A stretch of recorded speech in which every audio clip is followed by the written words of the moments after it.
Ada juga mereka yang sudah jadi P3K masih jadi ketua demonya, gitu ya. Kemarin datang ke saya, Pak, kalau saya beruntung, kata ketuanya.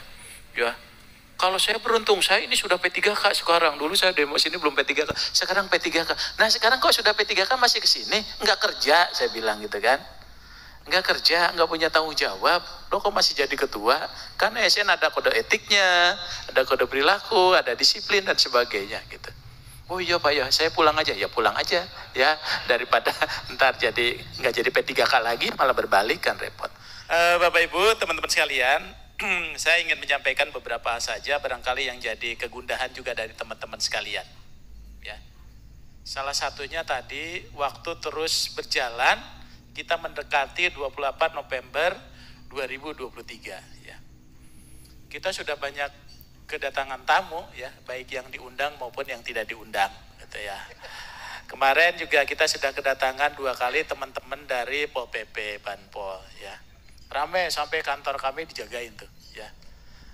Kemarin kami sampai bingung tuh Bu Yuyun ya. Biasanya kalau ada yang demo itu yang jaga Satpol PP gitu ya. Nah kemarin yang demonya Satpol PP kita bingung yang jagain siapa kan gitu ya. Jadi luar biasa Bu. Galak-galak juga Bu, lumayan tegas-tegas gitu ya. Ya, anggotanya banyak juga, katanya berapa Mas Suryo? Sampai 70.000, 50.000 orang. Ya, kalau nggak selesai juga, kami akan kerahkan yang 50.000 orang, gitu. Kata mereka, ya tapi kan nggak apa-apa. Ya, menyalurkan aspirasi. Belum lagi juga kami kedatangan guru-guru yang P1 tapi belum masuk. Ya, itu juga menyampaikan aspirasinya. Karena asumsinya barangkali P1 itu wajib masuk kan gitu ya. Padahal yang masuk itu adalah kesempatannya ketika dia ada formasi, ada tempatnya dan diusulkan oleh instansinya. Kami diserobot lah sama P2 gitu ya. P2 ternyata lebih pas gitu ya.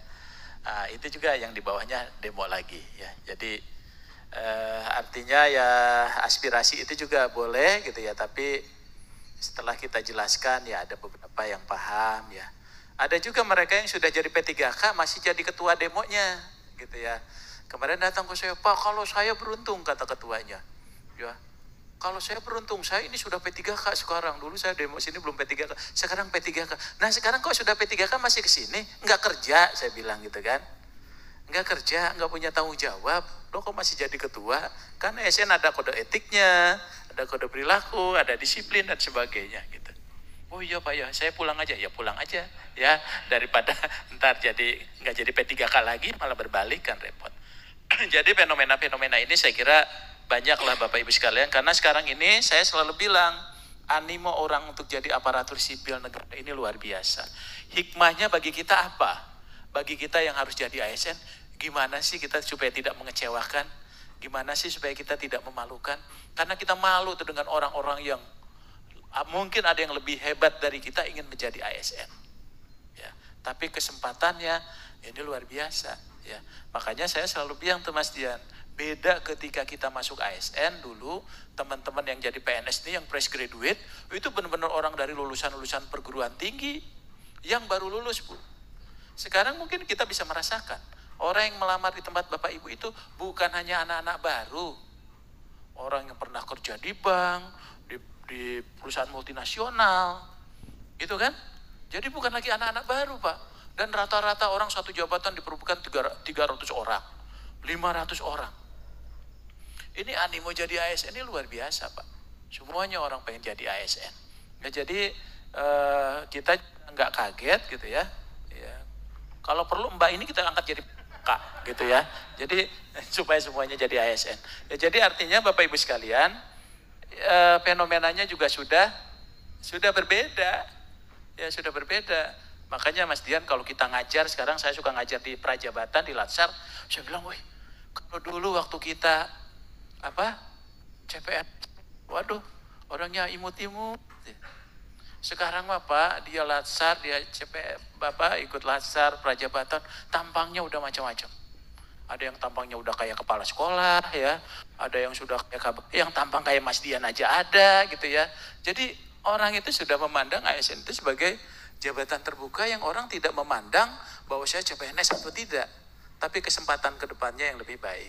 Artinya apa? Ini bagi teman-teman yang sudah posisi kita sudah ini kayaknya rugi nih kalau kita banyak orang gitu ya untuk pengen jadi ASN kita menjadi banyak ya kasus-kasus kita harus jadi contoh teladan gitu dan sebagainya ya.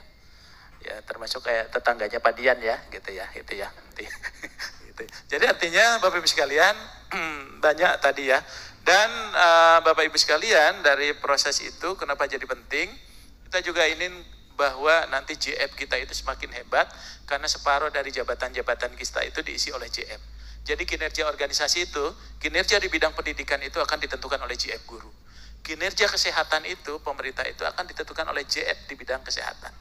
Makanya kita sudah memperbaiki JF kita, Bapak Ibu itu 1 Juli itu tidak perlu menyusun dupak, tidak lagi menyusun angka kredit, semuanya tinggal mengkonversi predikat kinerja ke dalam angka kredit. Angka kreditnya tetap ada, tapi cara mencapainya yang berbeda. Kalau dulu Bapak Ibu bersusah payah mencapai angka kredit, sekarang yang Bapak Ibu pikirkan adalah bagaimana berkinerja baik, supaya dapat predikat kinerja, baru nanti dikonversi ke dalam angka kredit. Jadi Bapak Ibu tidak perlu lagi rumit dengan angka kredit. Karena banyak orang ini sekarang berkinerja itu mikirin angka kreditnya dulu, baru kinerja. Bu Yuyun ketika menilai angka kreditnya cukup, tapi kok saya nggak puas ya dengan kinerjanya, sekarang kita balik. Puas dengan kinerja baru diberikan angka kredit. Saya selalu contohkan Bu, saya kalau ke dokter, saya datang berobat ke dokter, saya tanya, dokter PNS atau bukan? Saya PNS Pak apa? Terus saya udah 20 tahun Pak jadi PNS, tapi pangkat saya masih 3B. Lah kenapa? Saya bekerja dari pagi sampai malam Pak, nggak sempat saya mengadministrasi angka kredit. Apa yang terjadi? Tidak ada penghargaan bagi yang bersangkutan. Sampai selesai, saya sampai 1 jam di situ dia cerita tentang angka kredit. Sampai lupa dia ngobatin saya, kan gitu ya. Padahal saya di situ akan berobat. Nah artinya fenomena ini Bapak Ibu sekalian, berarti orang jadi terkonotasi nih dengan angka kredit ini. Ya, jadi orang begitu fungsional mikirin angka, sekarang enggak, sama seluruh jabatan penilaiannya. Ya karena basisnya di situ. Jadi Pak Menteri kalau konsen ini harus kita ubah.